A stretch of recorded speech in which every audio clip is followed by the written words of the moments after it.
hermanos, seguimos con nuestro estudio de escuela dominical con el título de este estudio, Unción sobre la humanidad del Salvador Divino.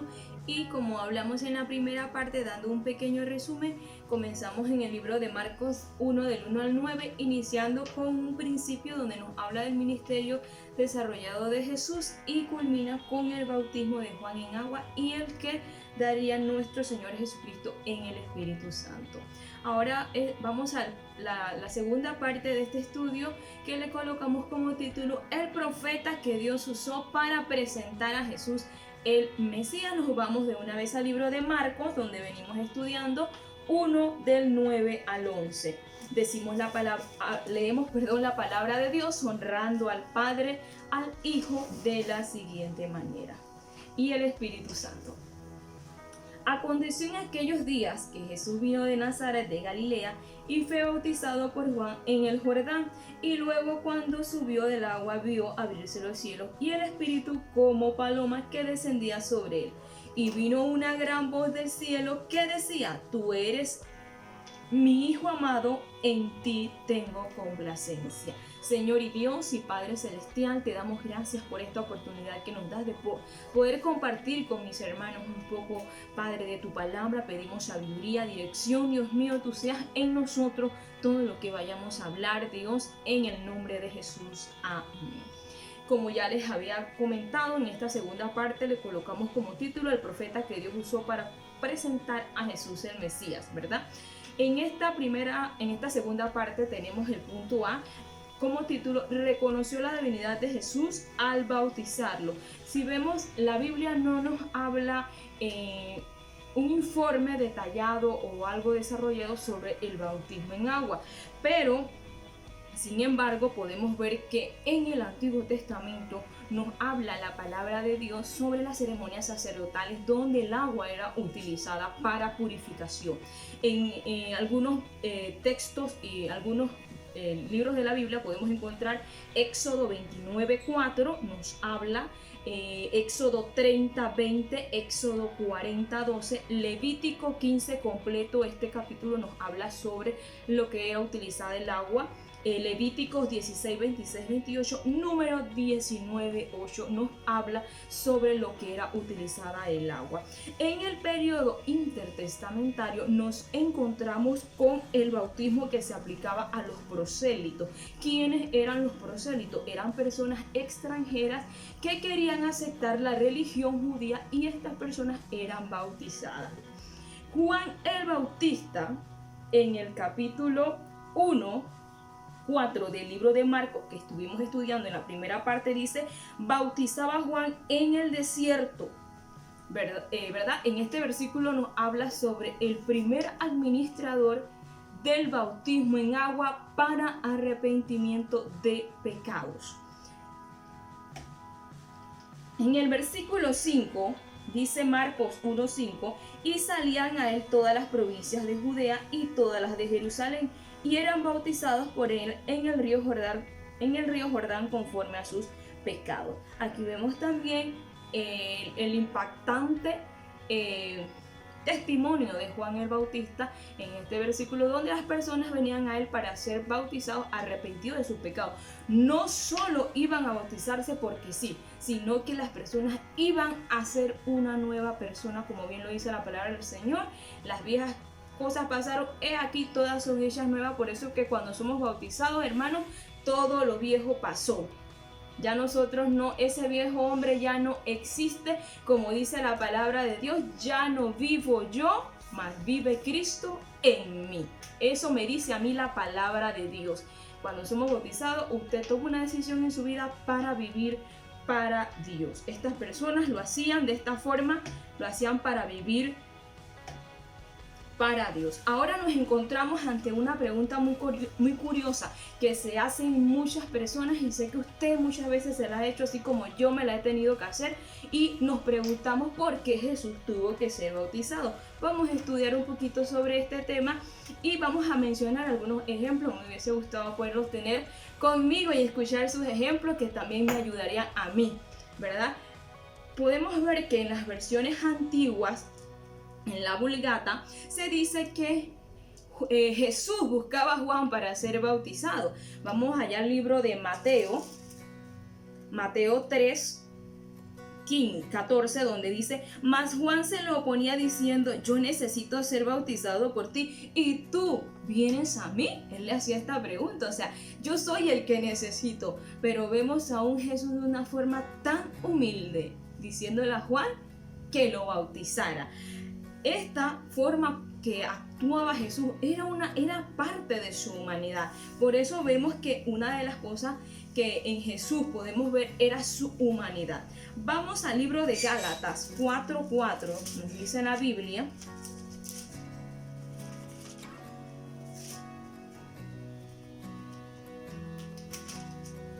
El libro de Gálatas 4:4 nos dice la Biblia: pero cuando vino el cumplimiento del tiempo, Dios envió a su Hijo, nacido de mujer y nacido bajo la ley. Ahora vemos un ejemplo de que Jesús era nacido de una mujer. Por tanto, allá en el libro de Mateo 20:18 nos dice la Biblia,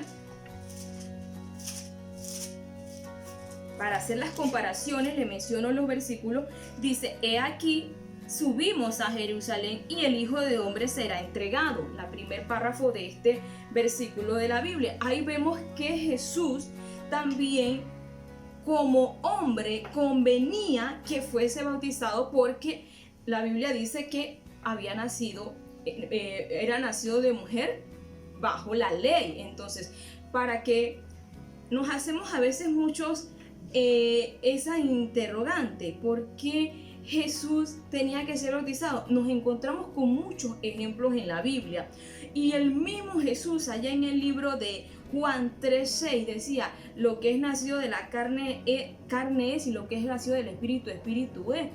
Y Mateo 3:15 dice: pero Jesús le respondió: deja ahora, porque así conviene que cumplamos toda justicia.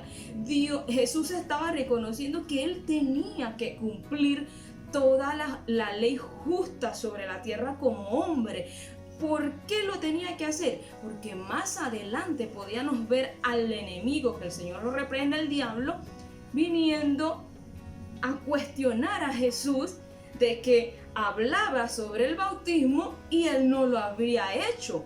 Pero Jesús, un hombre tan sabio sobre la tierra, sabía por qué había que hacerlo. Tal vez Juan no lo entendía, y tal vez usted y yo no lo entendamos, pero había un motivo por el cual él lo estaba haciendo. El Hijo de Dios puso a un lado todos sus atributos divinos cuando asumió la naturaleza humana sobre esta tierra, para cumplir su tarea redentora, como bien lo dice su palabra. Así que como hombre convenía cumplir toda justicia en esta tierra. Otro ejemplo que también podemos ver es que Jesús, su tema de ser bautizado no era por su vida moral, sino como su posición oficial, como su posición de sacerdote, como el Mesías enviado de Dios, como profeta, como el modelo perfecto del ministerio cristiano. Un punto importante allí: Jesús tenía que ser ese ejemplo para usted y para mí hoy en día. Un ejemplo intachable, un ejemplo maravilloso en la vida de Jesús. También esto podemos ver allá en el libro de Mateo 28:19, que muchos lo conocemos, donde Dios dice: por tanto, id y haced discípulos a las naciones, bautizándolos en el nombre del Padre y del Hijo y del Espíritu Santo. Allí vemos un mandato ahora escrito en la palabra de Dios, el cual atrás, si Jesús no lo hubiese hecho, el enemigo entonces podía cuestionar. Pero Jesús, siendo un hombre tan sabio, vemos aquí en todos estos versículos una sabiduría hermosa en todos ellos, y los motivos y los ejemplos por el cual Jesús tenía que ser bautizado. Ahora vamos al punto B de este estudio, de la segunda parte. Reconoce a las tres personas de la Trinidad Vamos nuevamente allá al libro de Marcos, donde estamos estudiando. Y nos dice el libro de Marcos 1:10. Y luego cuando subió del agua vio abrirse los cielos y al Espíritu como paloma que descendía sobre él. Y vino una voz del cielo que decía: tú eres mi Hijo amado, en ti tengo complacencia. El escenario del río Jordán y el bautismo de Jesús es uno de los cuadros más trascendentes del Nuevo Testamento. La mayor lección se deriva de este evento, es la manifestación clara de la Trinidad, como usted lo ha leído conmigo. Aquí no hay disque esas iglesias que solo Jesús, que solo Jehová, que el Espíritu una fuerza activa. Todas esas iglesias con falsas, ¿cómo se dice? Doctrinas que están enseñando hoy en día la palabra de Dios de una forma errada. Pero la palabra es clara. Con esta palabra, ni a usted ni a mí, nadie nos puede engañar. Por eso es importante estudiar la palabra de Dios. Ahora que estamos en este tiempo que nos tenemos que quedar en casa para cuidar nuestra salud, es muy bueno. Este es un plato fuerte que tenemos nosotros que agarrarlo y degustarlo, como los que muchos estamos haciendo actualmente en nuestras casas. Amén. Ahora vemos aquí en este versículo, en el primer versículo de la Biblia, allá en el libro de Génesis, como estamos hablando de la Trinidad, nos vamos al libro de Génesis 1:1. Solo les voy a mencionar algunas palabras de cada versículo. En el principio creó Dios. Este versículo se halla el nombre hebreo Elohim, cuya terminación plural, Hin, habla de más de una persona de la deidad. Vamos a Génesis 1:26. Entonces dijo Dios: hagamos. Génesis 11:7. Ahora pues descendamos y confundamos. Ahora vamos a Isaías 6:8. Todos estos versículos nos ayudan a nosotros a poder conocer sobre aquellas personas que hablan en contra de la Trinidad. 6:8 dice la Biblia: después oí la voz del Señor que decía: ¿a quién enviaré y quién irá por nosotros? También en el Antiguo Testamento podemos encontrar allá en el Salmo 45, vamos a utilizar la comparación de dos versículos en el Salmo 45, 6 y 7. Tu trono, oh Dios, es eterno para siempre. Cetro de justicia es el cetro de tu reino. Has amado la justicia y aborrecido la maldad.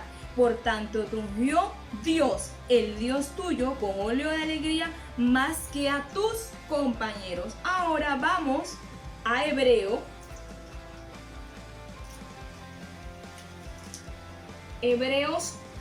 1.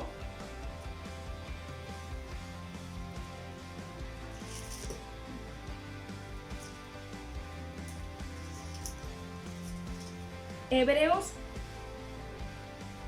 1, 8 y 9. Más del Hijo dice: tu trono, oh Dios, por el siglo del siglo, cetro de equidad es el cetro de tu reino. Has amado la justicia y aborrecido la maldad, por lo cual te ungió Dios, el Dios tuyo, con óleo de alegría más que a tus compañeros. Comparamos estos dos versículos y vemos en estos versículos, en el Antiguo Testamento y en el Nuevo Testamento, mención del Hijo de Dios como persona en acción y comunicación con el Padre. Ahora Isaías,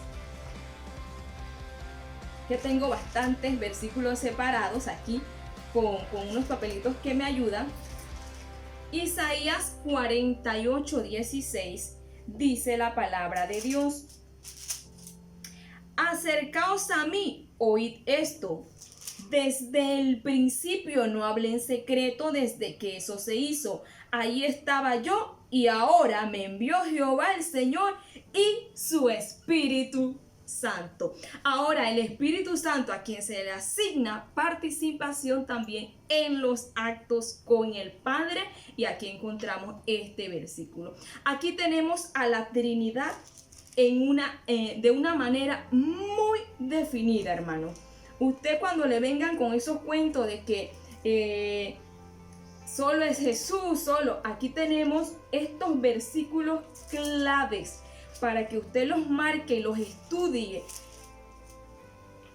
Leemos allá el versículo 10 nuevamente, donde dice: y luego, cuando subía del agua, ¿quién? Jesús, que estaba siendo bautizado, la segunda persona de la Trinidad, vio abrirse los cielos y el Espíritu, tercera persona de la Trinidad, como paloma que descendía sobre el cielo. Y vino una voz de los cielos, primera persona de la Trinidad.